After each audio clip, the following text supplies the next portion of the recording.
Terima kasih Anda kembali bersama kami dalam IDX Market Opening pemirsa, dan berikut adalah emiten update yang kami highlight pada pagi hari ini. Yang pertama adalah laba bersih Chandra Asri Petrochemical atau TPIA melesat 124% tahun 2020. Kemudian ada Indakiat Pulp and Paper atau INKP rilis obligasi senilai 3,25 triliun rupiah.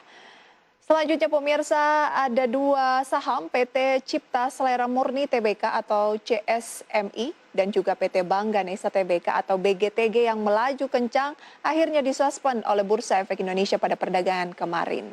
Itu dia tiga emiten yang kami highlight pada pagi hari ini, dan kami fokus pemirsa pada TPIA secara fundamental ya, di mana laba bersih TPIA naik 124% ke 51,35 juta dolar Amerika Serikat tahun 2020 dibanding 2019.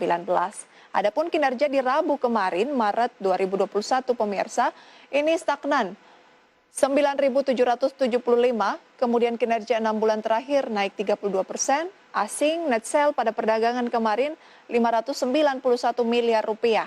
Pernya 242 kali, market cap-nya 174,3 triliun rupiah. Selanjutnya pemirsa, kita akan melihat update dari saham pilihan dari Ibu Fisyala Chin. Beliau ini adalah pengamat pasar modal, selengkapnya dapat Anda saksikan juga di layar televisi Anda. Ada 3 yang direkomendasikan oleh beliau, yaitu Cepin, support 6.200, resisten 6.800, BJBR support 1.550, resisten 1.000, maksud saya adalah support 1.550 sampai 1.560, resisten 1.680 sampai 1.695.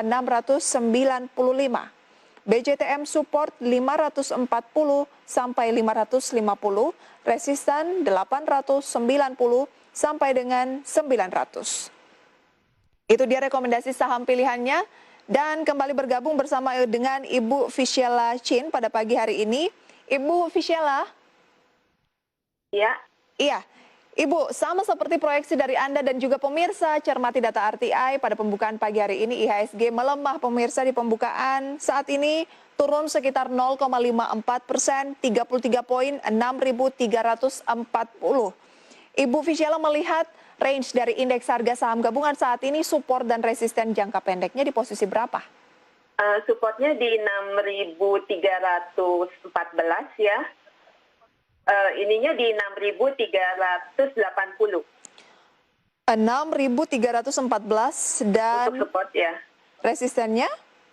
Di 6.380. 6.380 itu untuk jangka pendek? Iya, betul. Cenderung masih konsolidasi? Iya. Oke.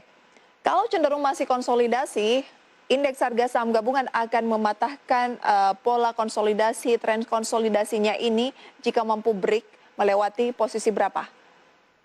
Ya, 6.380 sampai 6.400 itu kalau bisa di break mungkin baru bisa arahnya ke 6.500, 6.600 ya. Oke, 6.380 mampu di break, peluangnya bisa ke 6.400 dan lanjut dengan proyeksi bisa ke 65 sampai dengan 6.600. Wajar ya IHSG melemah 0,5% pagi ini, Bu? Iya, masih lumayan lah ya. Jadi mirip sama Edo kemarin ya. Jadi yang di Amerika itu kan kita biasanya ngelihatnya Edo ya untuk Indonesia ya. Iya. Jadi kalau berbanding lurus dengan global sebenarnya cukup wajar ya Ibu ya kalau masih di 6.345-an saat ini. Betul. Baik, kita ke emiten update tadi. Kami meng-highlight Chandra Asri atau TPIA. Ini juga banyak yang memfavoritkan TPIA dan INKP beberapa waktu yang lalu karena pergerakan harga sahamnya yang juga cukup signifikan. Dan kita lihat laba bersih TPIA mengalami kenaikan cukup signifikan juga di 2020, naik 124%. Ini kalau berbicara laba bersih, tapi tampaknya pendapatannya justru melemah gitu ya. Apa analisis dari Ibu Fisyala mengenai TPIA? Ya, kalau saya lihat sih sebenarnya ini kan kenaikannya lebih karena kenaikan di manfaat pajak ya. Jadi itu kan one off transaction ya, bukannya dari operasional. Kalau saya lihat dari pendapatan masih turun, laba kotornya juga masih turun. Jadi terus begitu laba operasionalnya juga masih turun. Jadi sebenarnya ini kenaikannya bukan dari operasionalnya gitu. Jadi sebenarnya tidak terlalu wah gitu ya? Iya, betul. Apa rekomendasi untuk TPIA? Kalau TPIA saya lihat sih, kan tadi juga Prisa sudah bilang bahwa pernya sudah mahal sekali ya, di Iya, atas betul. 200 ya. Iya, betul. Kalau saya sih nggak rekomen untuk beli ya di saat ini ya. Mungkin kita harus lihat lagi karena sekarang harga minyak pun kan sedang beranjak naik. Sedangkan bahan bakunya TPIA itu kan minyak ya, nafta itu kan minyak. Oke, Anda tidak terlalu tertarik di TPIA meskipun IHSG melemah, TPIA naik loh Bu 0,77%, 9.850 anomali.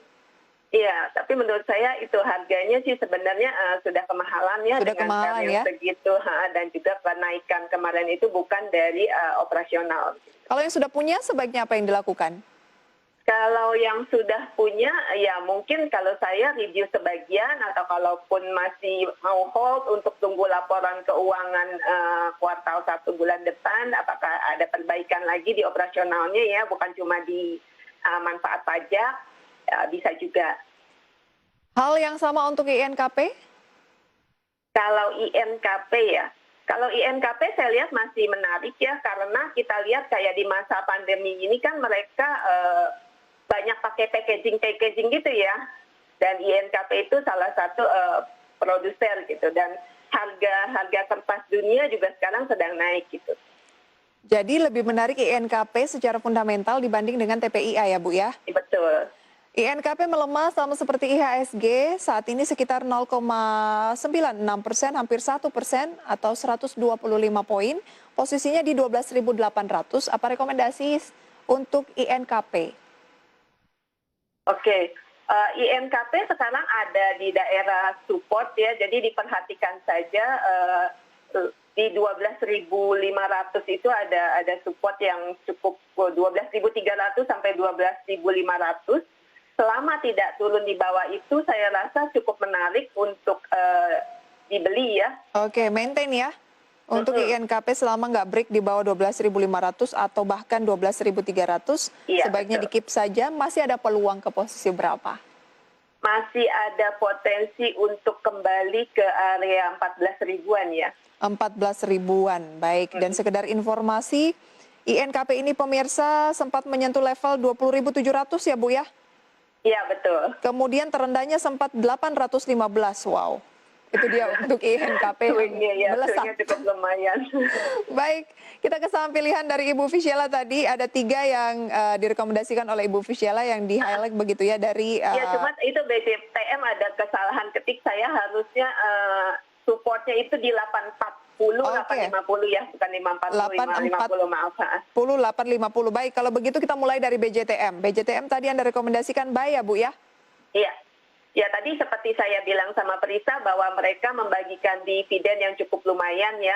Dan saya lihat di laporan keuangannya juga tadi seperti saya bilang kalau BCA kan ROE-nya bisa sampai 14%, 15%. Nah, BJTM dan BJPR ini juga sama, ROE-nya tinggi. Tapi secara PBV itu masih mereka di 1,3, 1,4. Jadi masih cukup murah untuk dijadikan pilihan investasi ya. Lebih ke jangka pendek atau bisa jangka menengah dan panjang Ibu Fisyela? Bisa jangka menengah, jangka panjang juga. Karena untuk bulan Januari pun saya lihat laporan keuangannya BJBR itu dibandingkan year on year itu naik cukup lumayan, naik sekitar 30%. Oke, BJTM hari ini naik 0,58% di 870. Anda katakan ada support di 840 sampai 850. Apakah Iya, sebaiknya betul. kita buy on weakness atau current price 875 juga masih oke?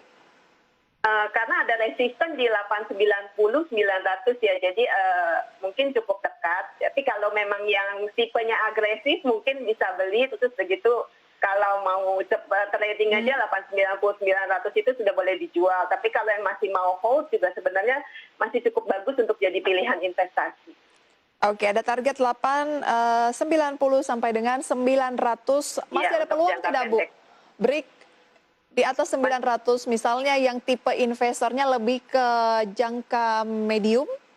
Masih saya bilang masih ada lebih ada peluang juga karena untuk BJTM BJBR ini juga laporan keuangan akhir tahunnya belum keluar ya, tapi kalau kita lihat dari 9 month-nya itu masih bagus. Masih akan positif ya.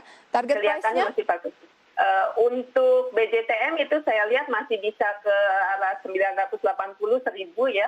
Oh, 980 sampai dengan 1000. Baik, Ya. itu dia rekomendasi untuk BJTM. direvisi ya pemirsa, grafis mengenai supportnya tadi bukan 540 sampai 550 tapi 840 sampai 850. Selanjutnya Anda juga merekomendasikan perbankan bank daerah yaitu BJBR. Iya. Ini juga di supportnya 1550 1560 ya. Untuk resistennya itu tadi di 1680 1695. 1680,